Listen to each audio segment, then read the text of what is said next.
Hello everyone, today we start the new topic of our chapter number system. और आज के topic में हम डिस्कस करेंगे exponent of are real numbers. Exponent का मतलब बेटा इंडेक्स भी होता है, इंडेक्स नंबर भी होता है और पावर भी होती है। तो इट मीन्स दैट आज हम जो डिस्कस करने वाले हैं वो डिस्कस करेंगे रियल नंबर की पावर, रियल नंबर का एक्सपोनेंट, इंडेक्स और इंडेक्स नंबर और पावर। तो चारों का मतलब एक ही है और हम लोगों को आज इस छोटे से कंसेप्ट पे वर्क करना सीखना। और it is a very interesting, very simple concept of our chapter. और इंपॉर्टेंटली ये बहुत इंपॉर्टेंट रोल प्ले करता है रियल नंबर के अंदर। If a number is multiply by itself a number of time, एक नंबर अगर अपने आप को बार बार मल्टीप्लाई करता रहता है number of time, then it can be written in the form of exponential form. तब हम उसे एक एक्सपोनेंशियल फॉर्म में लिख सकते हैं। For example, like you have 3 into 3 into 3 into 3 and this number 3 is multiplied 4 times here, so we can say that it can be written here in the form of 3 की power 4। तो हम इसे 3 की power 4 में लिख सकते हैं, where when you check it carefully the base of this number और exponent of this number is, exponent बोलो तो पावर भी है, इंडेक्स नंबर भी है, इंडेक्स भी यही है। इंडेक्स भी इसे ही बोलते हैं, इंडेक्स नंबर भी इसे ही बोलते हो, पावर भी इसे ही बोलते हैं। तो यहाँ जो इसका बेस है दैट इज 3 और जो इसका एक्सपोनेंट है दैट इज 4। तो इस तरह से हम जब भी एक नंबर को प्लान करते हैं, एक नंबर को उससे ही बार बार मल्टीप्लाई करते हैं, then that number can be written in the form of exponential form. Exponential form हो गया लाइक x की power n, where x is considered its base and n is considered its power। आसान language में power बोलते हैं, थोड़ा सा और मॉडिफाइड करोगे तो एक्सपोनेंट बोल दोगे, कई बार इसे इंडेक्स भी बोल देते हैं, इंडेक्स नंबर भी बोल देते हैं। तो ये होती है एक्सपोनेंशियल फॉर्म कि कोई भी नंबर जो इस तरह से किसी की पावर में चला जाता है उसे एक्सपोनेंट फॉर्म बोलते हैं। जैसे मैंने एग्जांपल दिया, सेकंड एग्जांपल है -7 into -7 into -7, तो it can be written as -7 की पावर 3। प्लीज रिमेंबर दैट ये नंबर कोई भी रियल वैल्यू हो सकती है। और where when you think about the base it is -7, when you think about its power it is 3। ऐसे बेटा और भी बहुत सारे एग्जाम्पल्स हो सकते हो, like you have 4/5, 5/4, 5/4, 5/4, 5/4, 5/4, 5/4 up to 10 times. अगर ये 10 टाइम्स है तो we can say that it become 5/4 की पावर 10। तो here the base of this function is 5/4 and its exponent is 10। तो इस तरह से जब भी एक नंबर अपने आप से नंबर ऑफ टाइम मल्टीप्लाई होता है तो हम उसे रिप्रेजेंट करते हैं in the form of exponent. That is why we obtain this new concept here known as exponential form of a real number. Real number की एक्सपोनेंशियल फॉर्म क्या होती है। जब भी एक्सपोनेंशियल फॉर्म के बारे में हमें आइडिया लग गया, इसका मतलब आप ऐसा भी सोचिए, एक बात और समझिए। मान लीजिए किसी ने कहा यू हैव अ वैल्यू 2 की पावर 7, तो इट्स ऑटोमेटिकली मीन्स कि ये जो 2 है वो यहाँ पे कितनी बार मल्टीप्लाई हुआ है, इट विल मल्टीप्लाई 7 टाइम। तो ये जो 2 है यहाँ पे 7 टाइम मल्टीप्लाई हो गया है। इट मीन्स ये जो एक्सपोनेंशियल फॉर्म है वो दोनों वे में लिखे जा सकते हैं। It is a expanded form and this is it's exponential form. Base की बात करोगे तो 2, पावर की बात करोगे तो 7। तो इस तरह से हम अपने क्वेश्चंस को सिंप्लीफाई करते हैं और एक्सपोनेंट में लिख देते हैं जब एक नंबर खुद अपने आप से एक से ज़्यादा बार मल्टीप्लाई हो गया है तो एक्सपोनेंशियल फॉर्म जनरेट होती है। अब आती है बात टाइप ऑफ एक्सपोनेंट कि कितने टाइप के एक्सपोनेंट्स होते हैं। अगर हम टाइप की बात करें तो there are only 3 types of exponent, क्योंकि जो नंबर्स है ना वो भी खुद 3 ही कैटेगरीज में डिवाइड है। It is zero exponent, it is positive integral exponent, it is negative integral exponent. पहले हम इंटीजर्स की बात कर रहे हैं, फिर आगे जाएंगे तो रैशनल नंबर्स की भी बात करेंगे पावर्स में। Zero exponent, for any non zero real number of A we can define that A की पावर 0 इज 1। अगर कभी भी किसी भी रियल नंबर का एक्सपोनेंट 0 हो जाता है, जैसे किसी ने कहा 2 की पावर 0 तो इट्स 1, किसी ने कहा 3 की पावर 0 इट्स 1, किसी ने कहा 100 की पावर 0 इट्स ऑल्सो 1। तो what this zero exponent indicate है, जीरो एक्सपोनेंट ये इंडिकेट करता है कि अगर हमारे एक्सपोनेंट का बेस कोई भी रियल नंबर है अदर देन जीरो और उसकी पावर जीरो कर दी गई है, उसका एक्सपोनेंट जीरो कर दिया गया है, तो हमारा आंसर सिर्फ 1 आने वाला है। तो फ्रॉम टुडे एंड ऑनवर्ड अगर आपको किसी की भी पावर जीरो मिलती है तो उसका रिजल्ट बेटा 1 होता है। This is the fact, this is the important point you need to remember here. Now we are moving to positive exponent power. अगर a यहाँ पे कोई भी रियल नंबर है, नॉन जीरो होना चाहिए, n यहाँ पे उसकी इंटीग्रल पावर है, पॉजिटिव इंटीग्रल पावर यानी कि integers, then we can define that जो a की पावर n होगी this is a into A into A into A into A into A up to n time. तो this is the way to write the positive integral power of any non zero real number. किसी भी non zero real number की ये integral power है। जैसे suppose करिए तुम्हें 2 की पावर n दे दिया किसी ने, तो it is 2 into 2 into 2 into 2 into 2 into 2 into 2 कब तक n टाइम्स तक। तो इस केस में जो बेस बनेगा वो 2 बनेगा, जो एक्सपोनेंट बनेगा वो n बनेगा, और ये n यहाँ पे एक पॉजिटिव इंटीजर होगा लाइक 1 2 3 4 5 6 7 8 9 10 अप टू इन्फिनिटी, कोई भी पॉजिटिव नंबर। तो वेयर a की power n is called nth power of a। तो ये जो a की पावर n है इसे हम सब बोलते हैं nth पावर ऑफ a, यानी कि जैसे a की पावर 3 तो 3 पावर ऑफ a की पावर 5 तो 5th power of a, nth है तो a की पावर n है तो it is nth power of a। The real number a is called base, as we already discuss here कि real number जो है इसका वो बेस है, और जो उसकी पावर है that is n is called the exponent of its nth power of a की ये nth पावर है। तो इस तरह से my dear student we obtain the answer of question number 7, we obtain the theorem result of question part number 2, जिसमें मैंने positive integral power के बारे में आपके साथ छोटा सा डिस्कशन किया। फिर आते हैं नेगेटिव इंटीग्रल पावर। अगर a कोई भी नॉन जीरो रियल नंबर है n उसकी पॉजिटिव इंटीजर्स है, देन अगर हमारे को कभी भी नेगेटिव पावर पे डील करना है तो what you need to do there, we just use the concept of reciprocal. हमें उसके रेसिप्रोकल के कंसेप्ट को फॉलो करना सीख लेना है। तो यहाँ पे जो मैंने आपके सामने बात शेयर करी नेगेटिव पावर के लिए, जैसे सपोज करो 3 की पावर -2, तो इट इज बेसिकली 1/3 की power 2 which means 1/3 into 3 having a value 1/9। तो नेगेटिव पावर जब भी किसी एक्सपोनेंशियल पार्ट में आ जाएगी, नॉन जीरो का बेस होगा, ऊपर एक नेगेटिव पावर होगी, तो हम उसको पहले शिफ्ट करके नीचे ले जाएंगे। ये अभी हम प्रॉपर्टीज में भी डिस्कस करेंगे, लॉ ऑफ एक्सपोनेंट में पढ़ेंगे। लेकिन always you have to remember if there is a negative power you have to shift that sign, you have to shift that term to a denominator so that is power become positive and now work it like a second one. तो मैंने अभी तक आपके सामने क्या क्या छोटी छोटी बातें रखी, एक बार दोबारा से एनालाइज कर लो मेरे साथ। मैंने कहा exponent of a real number basically means exponent power index या इंडेक्स नंबर। चारों का मतलब बिल्कुल सेम है। अगर आपको इन चारों में से कोई भी एक वर्ड मिलता है तो it means we are working to a very same concept there. और एक्सपोनेंट ऑफ द पावर का मतलब होता है जब एक नंबर खुद से ही मल्टीप्लाई होता है नंबर ऑफ टाइम, तो उसे एक्सपोनेंट पावर बोलते हैं, और उसको एक्सप्रेस करने के लिए हम एक्सपोनेंशियल फॉर्म को यूज करते हैं। एक्स की पावर n, तो यहाँ x उसका बेस है, n उसकी पावर एक्सपोनेंट या इंडेक्स है, लाइक 3 इंटू 3 इंटू 3। तो ये 3 अपने आप से मल्टीप्लाई कर रहा है 4 टाइम, इसलिए 3 की पावर 4 बन गई, जहाँ पे बेस 3 है एक्सपोनेंट 4 है। -7 इंटू -7 इंटू -7, तो इट बिकम -7 की पावर 3, बेस बन गया -7, पावर बन गई 3। ऐसे 5/4 5/4 5/4 10 टाइम्स मल्टीप्लाई हो रहा है, तो इट बिकम 5/4 की पावर 10, जिसमें बेस बन गया 5/4, पावर बन गई 10। इसी तरह से 2 की पावर 7 है अगर, तो हम उसे क्या लिख सकते हैं, इसका मतलब हो गया किसी ने 2 को 7 टाइम मल्टीप्लाई किया, 2 into 2 into 2 into 2 up to 7 time, and you have to calculate it. Then we move to a type of exponent, और जिसमें हमने सबसे पहले पढ़ा जीरो एक्सपोनेंट क्या होता है। ऐसा कोई भी नॉन जीरो रियल नंबर जिसकी पावर जीरो हो जाता है, जिसका एक्सपोनेंट जीरो हो जाता है, जिसका इंडेक्स जीरो हो जाता है, उसे जीरो एक्सपोनेंट बोलते हैं। और इस केस में हमारा जो आउटपुट आता है दैट इज ऑलवेज 1।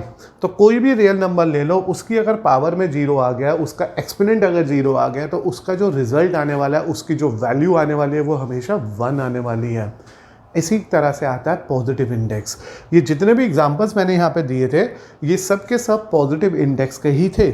और इस पॉजिटिव इंडेक्स का मतलब ये होता है कि जब किसी की बेस की पावर में n होता है, और ये n अगर एक पॉजिटिव इंटीजर है, फ्रैक्शंस में नहीं है, तो तो हम उस a को उस उतने नंबर ऑफ टाइम मल्टीप्लाई कर लेते हैं जितनी उसकी पावर है, और a की पावर n को यहाँ बोला जाता है nth power of a, where a is the base, n is the power, means exponent of the nth power of a।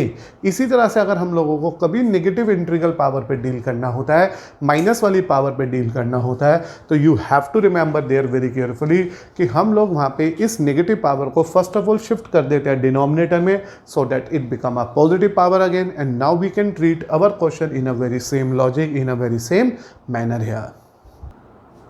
After completing that part of our exponent, now we are moving to a topic where we have to discuss some basic laws which are based on the concept of our exponential powers. और याद रखिए हम लोग अभी और सिर्फ इस particular topic में बात कर रहे हैं इंटीग्रल पावर्स की, फ्रैक्शनल पावर्स की बात अभी थोड़ी देर बात करेंगे जब आपको ये सब बेसिक्स क्लियर हो जाएंगे। तो let a b any real non zero real number and m n n are the positive integer. Then जो सबसे पहला लो, एक्सपोनेंशियल लो जो सबसे पहला बनता है वो बनता है हमारे पास प्रोडक्ट लो, यानी कि first law of the rule, and this is A की पावर एम इंटू ए की power N can be written here as A की power M N. This law is basically indicate that कि जब भी कभी दो नंबर जिनका base same है, मल्टीप्लाई का साइन है और उनकी पावर्स है अलग अलग एक्सपोनेंशियल फॉर्म में, तो हम उन्हें जनरली ऐड कर सकते हैं। फॉर एग्जाम्पल आप ऐसे यहाँ पे इसके एग्जाम्पल समझिए जिसकी हेल्प से आप इस चीज़ को थोड़ा सा और क्लियरिफाई कर पाएंगे। एज वी हैव 7 की पावर 3, 7 की पावर 5, तो it will give you a value 7 की power 3 plus 5, and the answer we are going to calculate is 7 की पावर 8। ऐसा क्यों हुआ? क्योंकि यहाँ पे हमने अप्लाई कर दिया एक्सपोनेंशियल लॉ का पहला part. We apply the first rule of our exponent law. वो लॉ ये कहता है कि अगर जब भी बेस सेम होता है, मल्टीप्लाई का साइन होता है, तो उन सब की डिफरेंट पावर्स आपस में ऐड हो जाती है। सेकेंडली बेटा सपोज करो यू हैव 5 की पावर 4 उसकी पावर 2, 5 की पावर 4 उसकी power 3, then the answer we are going to calculate is here is again a very same with the help of the law number 1 कि ये दोनों रियल नंबर है, non zero है, base multiply में है, power में ऊपर दो सम पॉजिटिव इंटीजर आ रहे हैं, तो when you have a same condition the result we are going to calculate is 5/4 की पावर 5।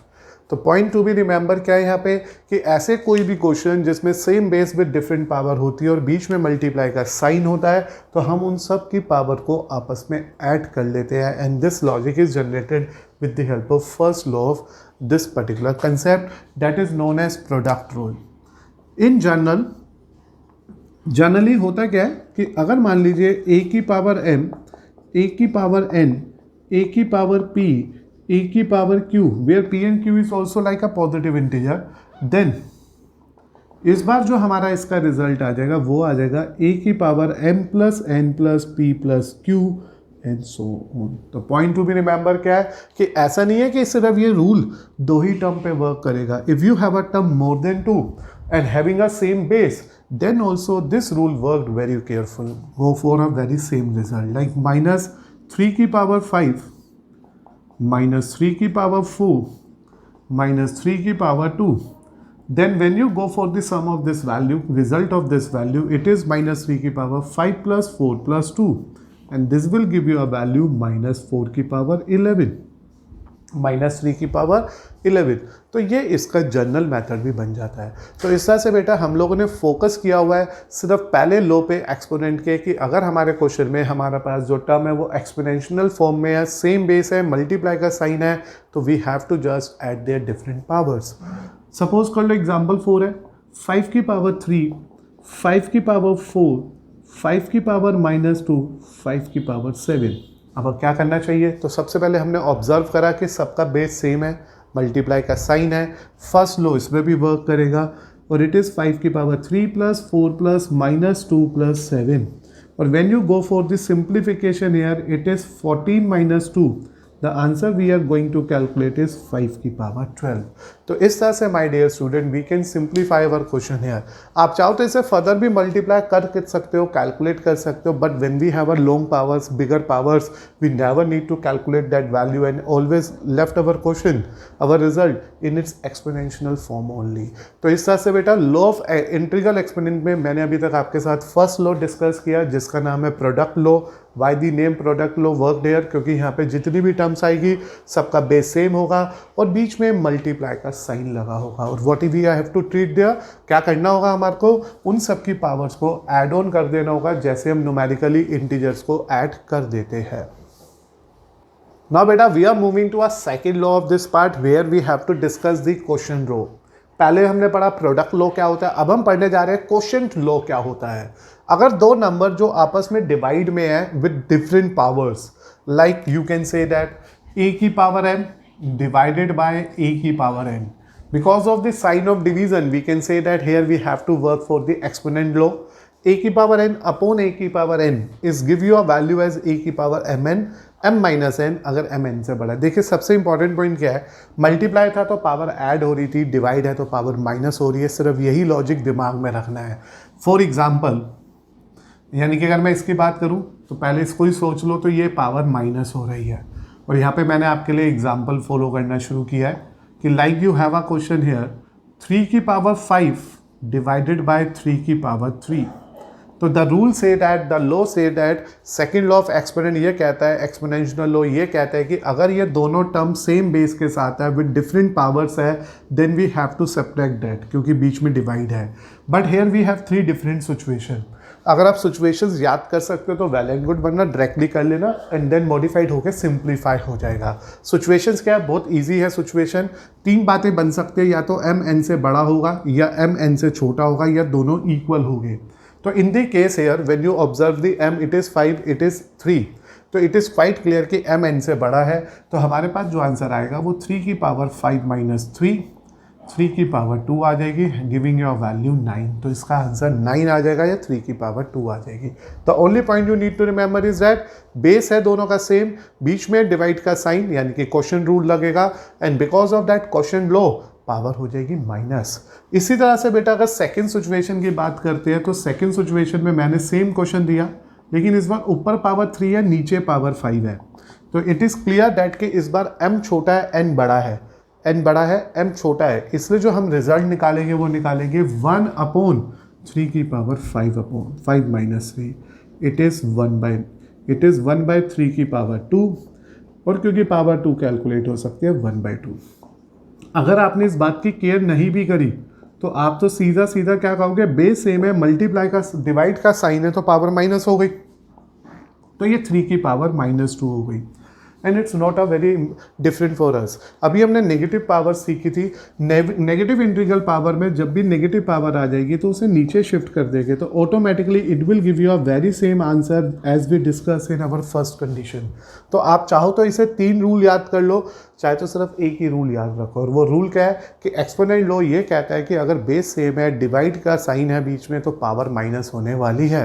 अगर ऊपर वाली पावर बड़ी है, नीचे वाली पावर छोटी है तो ऊपर आ जाएगा आंसर। अगर ऊपर वाली पावर छोटी है, नीचे वाली पावर बड़ी है तो 1/ नीचे आ जाएगा आंसर। अगर आप नहीं कर पाए ये बात, वहाँ पे नहीं सोच पाए, तो आप डायरेक्टली करिएगा। नेगेटिव इंटीग्रल पावर का कंसेप्ट लगाते ही ये फिर से बिल्कुल वही आंसर देगा जो एक्चुअली आंसर हमारा आना था। And last one is that कि बाई चांस अगर ये m और n इक्वल हो जाए, इट मीन्स जितनी पावर ऊपर है उतनी ही पावर नीचे है। फॉर एग्जाम्पल 3 की पावर 5, 3 की पावर 5, तो it is very very clear है कि अगर हमने लॉजिक नहीं भी लगाया तो ये 3 की पावर 0 हो गई, आंसर तब भी 1 आ गया, 0 एक्सपोनेंट की वजह से। वरना रूल क्या कहता है कि अगर ऊपर नीचे पावर सेम है, जैसे 3 की पावर 5 3 की पावर सेम थी, तो directly you have to cut it and get your answer as 1। तो हम लोग लॉ के बेस पे भी कर सकते हैं या हम डायरेक्टली भी सोच सकते हैं। जो बेसिक फंडा है वो सिर्फ ये है जो मैंने यहाँ लिख दिया था। चाहे आप m और n को कंपेयर करो या ना करो, जो रिजल्ट आना है, अगर दो नंबर सेम बेस के साथ चल रहे हैं, डिवाइड का साइन लगा हुआ है, तो we have to always subtract their exponent. हमें उनके एक्सपोनेंट्स को सब्ट्रैक्ट करना है। You can easily analyse that values, that results with the help of these different examples here. Like in the first example base are same, and they are in a division, so we have to separate their power.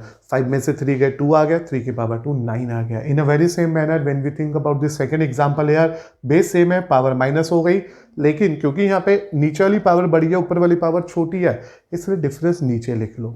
और अगर आप paper में इस बात की care नहीं करना चाह रहे तो डायरेक्टली कर लो, जैसे आपको समझ आया डायरेक्टली कर लो. वी गेट द वैल्यू 3 की power -2. When you make a use of that negative integral power, we have a result that कि अगर कभी भी पावर में नेगेटिव साइन आता है तो हम उसे नीचे शिफ्ट कर देते हैं 1/a की पावर n. वही मैंने यहाँ किया और वही आंसर ऑब्टेन किया जो हमने लॉजिकली सेकंड फॉर्मूले से ऑब्टेन किया था. और इन द लास्ट वन, जब बेस सेम है पावर भी सेम है तो ये दोनों ऊपर नीचे कट जाएंगे और आंसर 1 आएगा. अदरवाइज प्रेफर दिस लॉजिक, 3 की पावर 5 - 5, 3 की power 0 which give you a value 1 which is indicating a concept of zero exponent. तो इस तरह से मैंने अभी तक आपके सामने लॉ ऑफ इंडाइसिस के, लॉ ऑफ इंटीग्रल एक्सपोनेंट के 2 रूल सिखा दिए. पहला था प्रोडक्ट रूल. प्रोडक्ट रूल कह रहा था कि अगर 2 नंबर्स का बेस सेम है, मल्टीप्लाई का साइन है, पावर ऐड कर लेना. क्वेश्चन लॉ कह रहा है अगर 2 नंबर का बेस सेम है, डिवाइड का साइन है, तो पावर माइनस कर लेना. If you remember this condition that is very good for us. थोड़ा टाइम बचेगा. अगर नहीं भी करोगे इस कंडीशंस को याद, directly remember this formula. This is the evergreen method to remember this concept and can use it to obtain the final answers of our given questions. Now बेटा कंसिडर करते हैं third law of this particular topic where we have to work a concept of power law. इस power law के अंदर होता क्या है, अगर a की पावर m उसकी पावर n है तो it can be written here as a की power mn, which can also be written here as a की पावर n उसकी पावर m. तो this is the another concept of this law, of this exponent law, कि a की power m उसकी power n को हम लिख सकते हैं a की power mn. We have to just multiply both of the powers and then we can make a change here that is a की पावर n उसकी पावर n. कैसे आएगा ये चेक करो.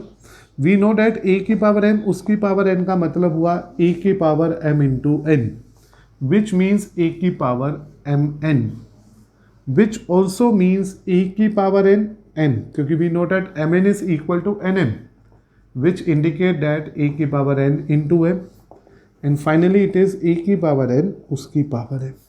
तो इस तरह से बेटा ये सारा का सारा कंसेप्ट एक ही बात को इंडिकेट करता है कि अगर कभी भी हमारे पास बेस सेम है और 2 डिफरेंट पावर्स ऊपर मल्टीप्लाई में या ब्रैकेट्स में है तो हम उन्हें ईजिली मल्टीप्लाई कर सकते हैं.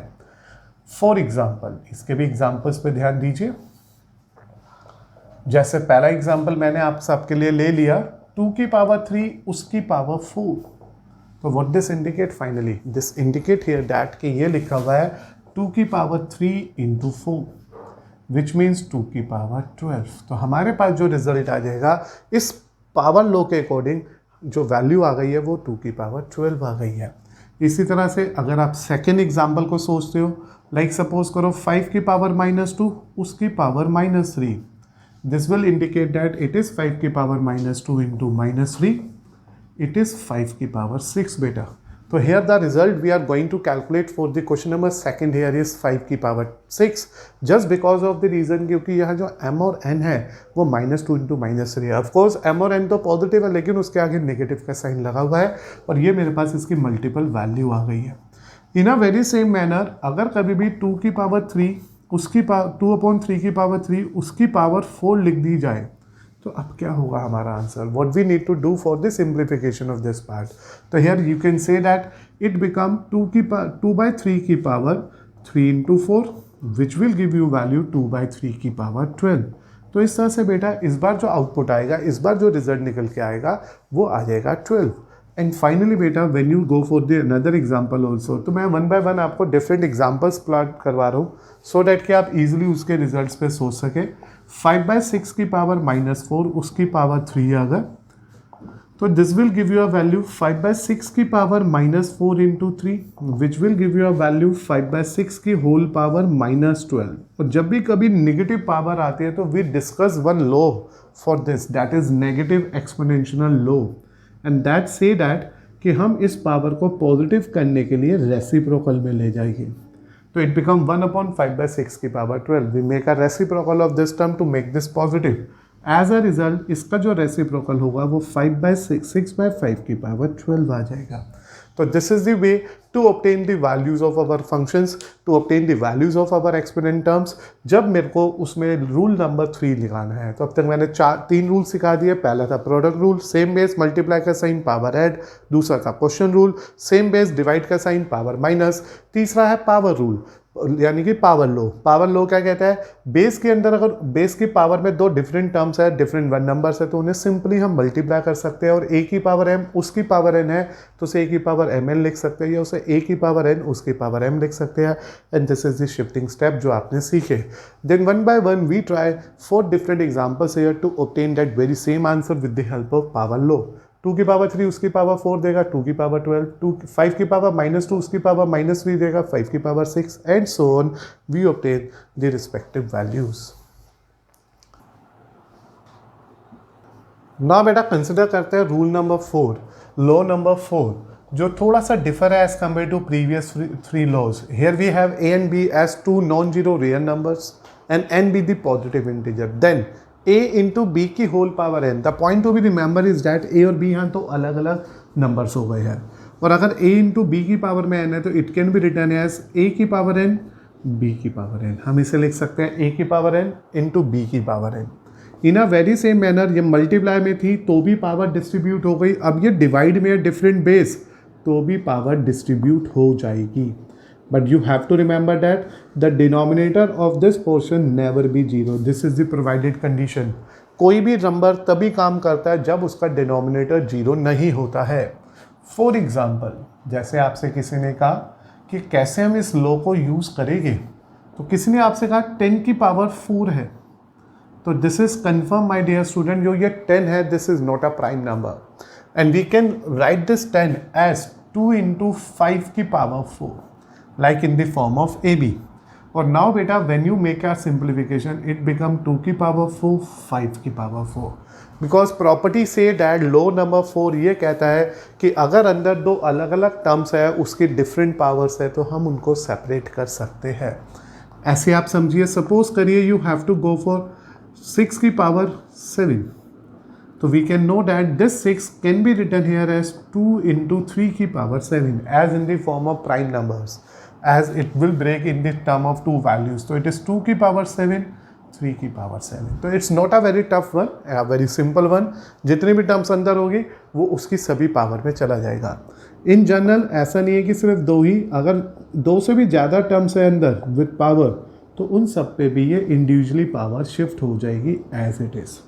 लाइक फॉर एग्जाम्पल आप ऐसा समझो, सपोज कर लेते हैं we have to think very carefully about the value 30 की पावर 3, तो 30 means 2 into 3 into 5 की पावर 3, तो it will give you 2 की पावर 3, 3 की पावर 3, 5 की पावर 3। तो इस तरह से हम बहुत ईजिली अपने क्वेश्चन के अंदर रूल नंबर 4, लॉ नंबर 4 पे वर्क कर रहे हैं। सपोज करो we have a question in the form of 2/3 की whole power 4, then what you need to do here? As it is clear, this is the part of the second one. Base numerator denominator अलग अलग power terms के साथ और with power 4 है, तो according to this law, according to this property it become 2 की power 4, 3 की power 4, it's now becomes 2 की पावर 4, यानी कि 2 की पावर 4 अपॉन 3 की पावर। आप चाहे तो इतना छोड़ दो, और अगर आपको फर्दर सिंप्लीफाई करना है तो it is 16 and this is 81, तो we get the answer of our question is 16/81। तो इस तरह से माय डियर स्टूडेंट मैंने अभी तक आपके सामने डिस्कस करे 4 different laws, 4 different rules which is based on the concept of integral exponent. Integral का मतलब हो गया जो पावर्स मैं यूज़ कर रहा हूँ, जो एक्सपोनेंट मैं यूज़ कर रहा हूँ वो एक इंटीजर को प्रेफर कर रहा है, बेसिकली वो भी पॉजिटिव या नेगेटिव इंटीजर को, लाइक 1 2 3 4 5 6 और -1 -2 -3 -4 एंड अप टू इन्फिनिटी। तो इस तरह से चारों लॉज आपके सामने हैं, चारों लॉज इंटीग्रल पावर पे बेस्ड है। चारों लॉज में से पहला प्रोडक्ट लॉ था जिसमें बेस सेम मल्टीप्लाई होने पे पावर ऐड हो गई थी, दूसरा क्वेश्चन रूल था बेस सेम डिवाइड होने पे पावर माइनस हो गई थी, तीसरा पावर लॉ था, उसमें हमने क्या पढ़ा था कि जब a की पावर m उसकी पावर n है तो आपस में दोनों पावर मल्टीप्लाई हो गई थी। Third is this fourth law जिसमें हमने डिफरेंट टाइप के जो नंबर्स है, प्राइम नंबर्स है, उन्हें ब्रेक करके उनकी पावर्स को इंडिविजुअली सिंप्लीफाई करना सीखा है। ना बेटा कंसिडर करते हैं एक और नया लॉजिक जिसमें हमने बात करनी है rational exponent of real number. अभी हमने क्या पढ़ा था, positive integral of a real number, exponent of real number integer में। अब बात करेंगे रैशनल नंबर में। रैशनल नंबर आप सबको पता है P/Q की फॉर्म में होते हैं, लाइक 1/2, 1/3, 1/5। उसकी अगर एक्सपोनेंट्स की बात की जा रही है, principal nth root of positive real number, principal nth root of positive real number, nth root निकालना है पॉजिटिव रियल नंबर्स का। तो प्लीज़ याद रखो, अगर a यहाँ पे कोई भी पॉजिटिव रियल नंबर है एंड n यहाँ पे कोई भी पॉजिटिव इंटीजर है, please point to be remember is that a जो इसका बेस है वो भी पॉजिटिव होगा, जो उसकी पावर है वो भी पॉजिटिव होगी। Then the principal nth root of a is a unique positive real number x। तो इसका जो nth रूट आएगा, nth रूट का मतलब हो गया जैसे ये स्क्वायर रूट हो गया, इट इज़ a की पावर हाफ। ये क्यूब रूट हो गया, दैट इज a की पावर 1/3। तो this is known as second root of a, this is known as third root of a। तो जब भी वर्ड आ रहा है ना nth root, means we are going to work for a fractional powers. तो उसका जो आंसर आएगा वो एक यूनिक रियल नंबर आएगा जिसे हम x बोलेंगे, यानी कि x की power n equal to a। ये कैसे आया x की power n equal to a, देखते हैं अभी हम। The nth root of a are positive real number a is donated by root of nth और a की पावर n। तो ये रूल कहता है, ये इंफॉर्मेशन कहती है कि अगर हम लोगों ने कभी भी a का nth रूट निकाला तो यहाँ पे n आ जाएगा। दिस मीन्स a की पावर 1/n आ जाएगी और इसका जो आंसर आएगा वो एक यूनिक रिजल्ट आएगा, दैट इज x। जब ये पावर, जब भी कभी पावर एक साइड से दूसरी तरफ जाती है हमेशा उल्टी गिरती है। उल्टी गिरने से क्या मतलब है कि अगर यहाँ 1/n है तो वहाँ n हो जाएगी पावर। तो इसलिए हमने यहाँ पे यह डिफाइन किया है कि x की पावर n a है। तो nth पावर का मतलब हो गया रैशनल एक्सपोनेंट की बात हो रही है। nth पावर के लिए मैंने अभी एग्जांपल दिया था, जैसे मान लीजिए फॉर एग्जांपल तुम्हें कहा जा रहा है nth square root of a, तो दिस मीन्स a की power half. Fourth root of a, तो इट मीन्स a की power 1/4। 10th root of a, तो इट मीन्स a की पावर 1/10। तो इस तरह से जब भी कभी बेस भी पॉजिटिव है, n वाली पावर भी पॉजिटिव है, तो we can plan this concept here and simplify our question by keeping the terms, by keeping this rooted term as the fractional power, जो रैशनल एक्सपोनेंट को प्रेफर करता है।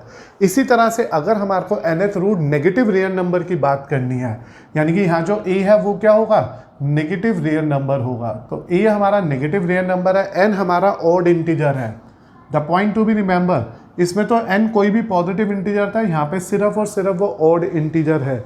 अगर ऐसा है तो जो principal nth root of a define होगा, that will be defined here as minus modulus of a की power 1/n। This modulus sign always means that कि we have to take that value as positive inside that term. The principal nth root of a is a minus of the principal nth root of a का modulus. Example देखो, पहले इसका देखते हैं फिर इसका example देखते हैं। Like question we have here, suppose करो तुम्हें 1 to 5 का क्यूब रूट निकालना है। क्यूब रूट का मतलब हो गया थर्ड रूट, थर्ड रूट का मतलब हो गया nth रूट, जैसे मैंने यहाँ लिखा था। तो हाउ वी सिंप्लीफाइड, तो you need to remember first of all इसका बेस भी पॉजिटिव है, जैसे कि यहाँ लिखा था पॉजिटिव रियल नंबर, उसकी पावर भी पॉजिटिव है। तो when you make a simplification we know that it can be written in the way 1 to 5 means 5 की पावर 3। और जो आज हमने लॉ नंबर 3 पढ़ा था उसमें ये डिस्कस हुआ था कि ये दोनों पावर आपस में मल्टीप्लाई हो जाएगी and we are left with the value 5 की पावर 1 और आंसर 5 आ जाएगा। So now the times come to use all that laws together in our questions to simplify the term. This first concept work for the questions where the base is positive, power is positive. The second concept is work only there when the base is negative and power is odd. अगर power even है तो ये question, ये concept meaningless हो जाएगा, वो real number नहीं होगा, इमेजिनरी नंबर होगा। उसके लिए भी हम रिमार्क लिख लेते हैं। रिमार्क ये है बेटा, if a is negative real number and n is even integer, ठीक है, n यहाँ पे कोई भी even integer है, then when you go for the value here, when you go for the term here, a की nth रूट पे जा रहे हो, is meaningless। ये meaningless हो गया है। meaningless मतलब हो गया कि ये डिफाइन नहीं होता, नॉट डिफाइंड, ये कभी भी एग्जिस्ट नहीं करेगा, इसका कोई भी कैलकुलेटेड आंसर नहीं आएगा, क्योंकि नेगेटिव पावर पे अगर इवन टर्म आ रही है तो वो रियल नंबर नहीं होता है, इसलिए यहाँ क्लोज है। ए नेगेटिव है, बी ऑड इंटीजर है, तभी सॉल्व होगा, वरना सॉल्व नहीं होगा। लाइक सेकंड क्वेश्चन है 32 की पावर 1/5, यानी कि ये 2 की पावर 5 उसकी पावर 1/5, इट मीन्स 2 की power 5 into 1/5 which means it's 2 की power 1 only again, and the answer we are going to calculate is 2 only. तो इस तरह से बेटा मैंने अभी आपके सामने 2 एग्जाम्पल रखे जो principal nth root of positive real number पे डील हो रहे थे, वर्क हो रहे थे। इसी तरह से मैं पूछता हूँ कंसेप्ट फॉर्मूला नंबर 3 पे -27 की पावर 1/3। एज क्लियर कि here when you observe that कि ये ए तो नेगेटिव है और बी यहाँ पे एन जो है वो ऑड नंबर है, तो what you need to do here, you have to take minus common, -27 की power 1/3। Just convert your question in this form. और ये जो एब्सोल्यूट साइन है this is known as absolute. मैं आपको यहाँ बता देता हूँ, ये जो सिंबल है this is pronounce as absolute value of A. Like -2 का एब्सोल्यूट 2 आएगा, -3 का एब्सोल्यूट 3 आएगा, -5 का एब्सोल्यूट 5 आएगा। मीन्स ये जो एब्सोल्यूट होता है वो नेगेटिव साइन को खा जाता है, ख़त्म कर देता है। तो इसलिए बेटा यहाँ आ जाएगा माइनस, और अंदर जो टर्म आएगी -3 का क्यूब उसकी पावर 1/3। तो देखिए अंदर वाली टर्म ने नेगेटिव ख़त्म कर दिया, ये 3 की पावर 1 रह गई, और मेरे पास जो आंसर आया वो -3 आ गया। तो इस तरह से हम बहुत आराम से अपनी चीज़ों को प्लान कर रहे हैं और सिंप्लीफाई कर रहे हैं। इसी तरह से बेटा बात करें अगर हम आपसे क्वेश्चन नंबर 4 की, जिसमें अगर मुझे सिंप्लीफाई करना है -243 की पावर 1/3, -243 की पावर 1/3, तो what you need to do here, minus का 243 की पावर 1/3। इस मॉड ने इस नेगेटिव को ख़त्म कर दिया। आप ऐसा भी सोच सकते हो एक ही स्टेप में। अब आप 243 के प्राइम फैक्टर्स बना लीजिए। इट्स 3 ज़ा 81, इट्स 3 ज़ा 27, इट्स 3 ज़ा 9, इट्स 3 ज़ा 3, इट्स 3 ज़ा 1। तो here we are getting the answer as, बाहर तो माइनस आई, इट इज़ 3 की पावर 5 उसकी पावर 1/3। तो answer we are going to calculate is -3 की पावर 5/3। तो प्लीज़ रिमेंबर हेयर कि हम लोग जब भी एक्सपोनेंशियल पावर में रैशनल टर्म्स पर वर्क करते हैं तो we need to think about the 2 scenario there. Real number है, positive real number with positive nth power, there is no logic, no special condition required, calculate it carefully. लेकिन अगर base negative है और power odd है तो ही calculation होगी। अगर base negative है और पावर इवन है तो यू आर सिंपली से इट इज़ मीनिंगलेस। जैसे कि आपसे किसी ने कह दिया find out the value of -64 की पावर हाफ, तो व्हाट यू हैव टू से हियर, इट इज़ मीनिंगलेस। ये मीनिंगलेस है। व्हाई इट इज़ मीनिंगलेस बेटा, ये इसलिए मीनिंगलेस है बच्चों क्योंकि ये जो बेस है वो रियल नंबर है लेकिन नेगेटिव, लेकिन उसकी पावर इवन आ गई। और when there is a even power this indicate that, मैं आपको समझाता हूँ ये मीनिंगलेस क्यों हुआ। ये इंडिकेट करते हैं कि इसकी वैल्यू मीनिंगलेस होगी। समझिएगा क्यों। सपोज करो मुझे इसकी वैल्यू निकालनी है, आप जिद पे हो मुझे तो वैल्यू निकाल के दो, तो मैंने कहा x आएगा। मैंने कहा जब ये पावर उधर जाएगी, तो हमने डिस्कस किया था जब भी पावर एक साइड से दूसरी तरफ शिफ्ट होते तो उल्टी जाती है।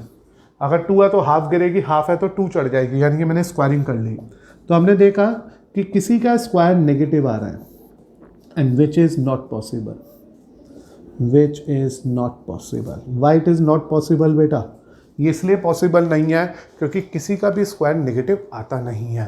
None of the real number have its square in negative number. क्योंकि आप सोच के देखो किसी भी नंबर का अगर आप स्क्वायर करोगे यानी कि उसे 2 बार मल्टीप्लाई करोगे तो अगर वो नेगेटिव भी होगा 2 नंबर तो आपस में पॉजिटिव हो जाएंगे। इसलिए हमारे पास ये रिमार्क बना है नेगेटिव बेस में अगर इवन पावर आ रही है तो वो कभी भी आपको एक फाइनल रियल नंबर का आंसर नहीं देने वाली है। बड़ी बात है, इंपॉर्टेंट बात है, इसे दिमाग में रखना सो डेट कि अब हम जब क्वेश्चंस करें तो आपको ये सब चीज़ें ईजिली क्लियर हो जाए। तो आज बेटा हम लोगों ने इन पर्टिकुलर चैप्टर के अंदर सीखा एक्सपोनेंट क्या थे, उसके लॉज कितने थे, फिर उसके बाद हमने उसकी इंटीजर पावर और फिर अब रैशनल पावर्स पे डिस्कशन किया। Keep these basics information in your mind क्योंकि आज का पूरा लेक्चर सिर्फ बेसिक कंसेप्ट क्लियर करने का था। कमिंग लेक्चर में we are working two questions जो इन्हीं सभी कंसेप्ट पे बेस्ड होने वाले हैं। इसलिए आपको ये कंसेप्ट दिमाग में अच्छी तरह मिला लेने हैं, सोच के रख लेने हैं, जिससे कि आपके लिए चीज़ें ईजी हो जाए।